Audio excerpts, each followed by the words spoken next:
The concept of modular gamepads have been increasing in popularity as of late. It's not a new concept. I remember when I was about 16 years old, I had a modular controller for the PS2. I think it was called the Phoenix Revolution or something like that. What's going on, guys? I'm Gamehead Ness, and today I'm going to be taking a look at the Ipega 9139, a budget modular controller for the Nintendo Switch as well as Android devices.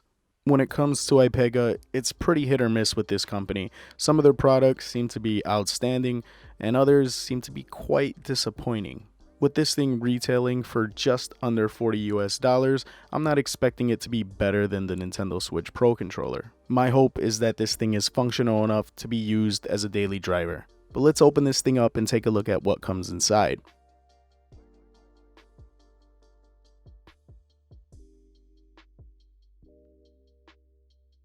Inside the box, you have the controller itself, a set of instructions, and a USB Type-C cable for charging. It has 4 face buttons, 2 analog sticks, and a directional pad, as well as a plus, minus, home button, what appears to be a stop button, and this lightning bolt right here, which I would assume is the capture button for the Switch. Over on the top, you have 4 shoulder buttons, and flipping it over on its back, it's got 4 back paddles, as well as a secondary D-pad, along with 2 buttons, one for Switch use, the other for Android use. The secondary D-pad is held together magnetically and it pops right out. You place it over the socket on the current D-pad and it gives you this alternative configuration.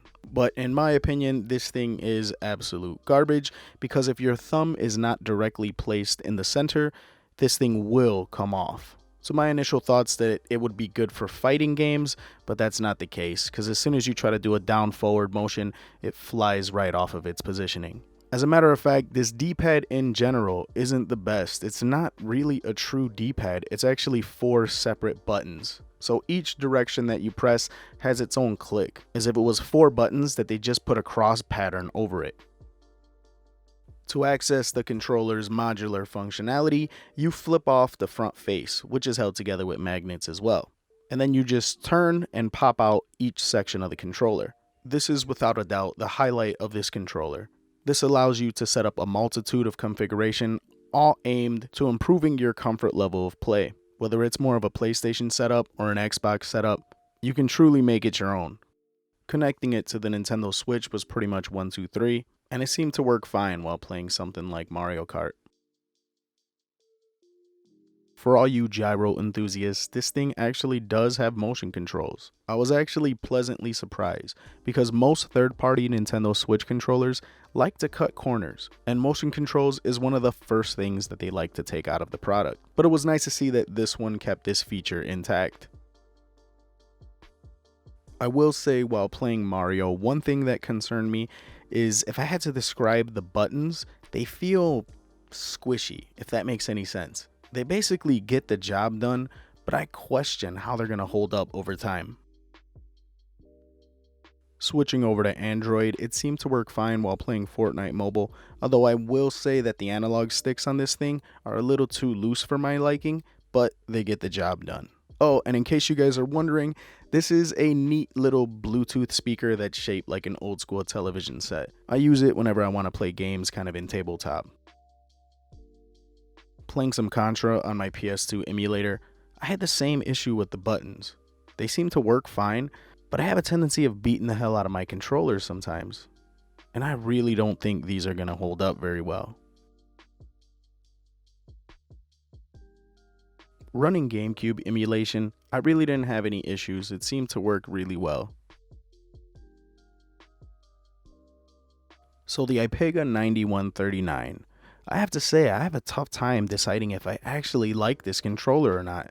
The modular capabilities of it is fantastic. I like being able to switch up the configuration whenever I see fit.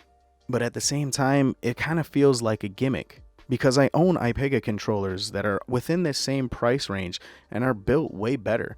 The quality of the parts just doesn't seem as good as what they've presented in the past.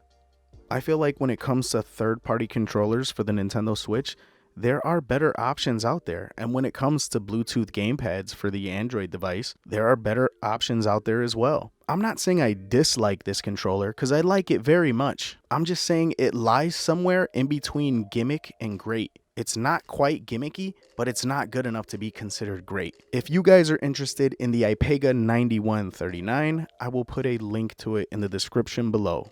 Until next time, this is Ness, signing out.